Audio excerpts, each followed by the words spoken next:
చూస్ country delight, live better. ఇప్పుడే country delight app ని download చేసుకోండి.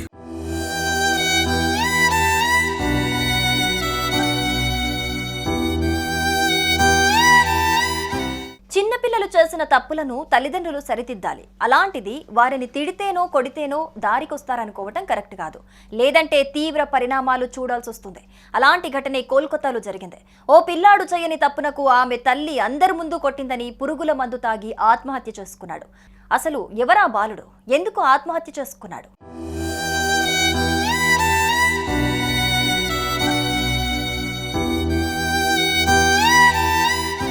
పోలీసులు తెలిపిన వివరాల ప్రకారం కోల్కతా పశ్చిమ మెదినీపూర్లోని బజార్ ప్రాంతానికి చెందిన 12 ఏళ్ల కృష్ణేందు దాస్ 7వ తరగతి చదువుతున్నాడు. అతడికి చిప్స్ అంటే బాగా ఇష్టం.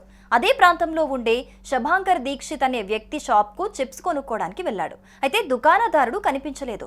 అంకులని ఎంత పిలిచినా పలకకపోవడంతో చిప్స్ ప్యాకెట్ తీసుకుని తర్వాత డబ్బులు ఇద్దామని అక్కడి నుంచి వెళ్లిపోయాడు.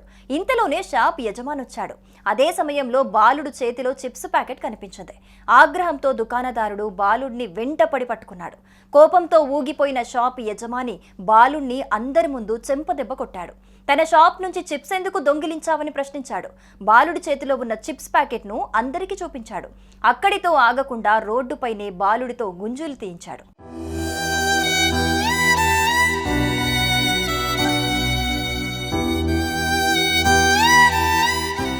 తాను దొంగతనం చెయ్యలేదని, అంకుల్ లేకపోవటంతో మళ్లీ డబ్బులిద్దామని అనుకుని ప్యాకెట్ తీసుకున్నానని బాలుడు చెప్పినప్పటికీ అతడు వినలేదు. బాలుడి తల్లిని కూడా రోడ్డుపైకి పిలిపించి జరిగిన విషయం చెప్పాడు.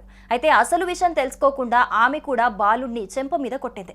తల్లితో పాటు ఇంటికి తిరిగొచ్చిన బాలుడు మరో గదిలోకి వెళ్లి తలుపు వేసుకున్నాడు.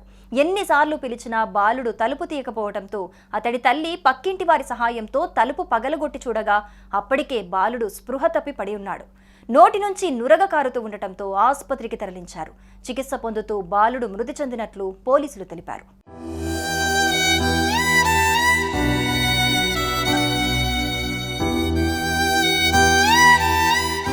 ఇక మరోవైపు బాలుడి రూమ్లో సూసైడ్ నోట్ను స్వాధీనం చేసుకున్నారు పోలీసులు.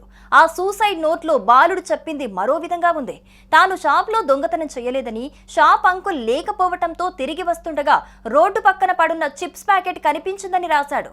తనకు కుర్కురే అంటే చాలా ఇష్టం కాబట్టి అది తీసుకున్నానని, దుకాణదారుడు దానిని తన షాప్లోని ప్యాకెట్ అనుకున్నాడని లెటర్లో పేర్కొన్నాడు.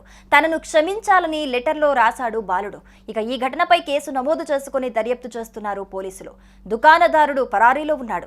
మొత్తంగా చిన్న పిల్లలు తెలిసి తప్పు చేసినా, తెలియక తప్పు చేసినా సరిదిద్దాల్సిన బాధ్యత తల్లిదండ్రులపై ఉంది. అంతేకాని కోపంతో తీసుకునే నిర్ణయాలు పిల్లలపై తీవ్ర ప్రభావం చూపిస్తుంది అనటానికి ఈ ఘటనే ఒక ఉదాహరణ.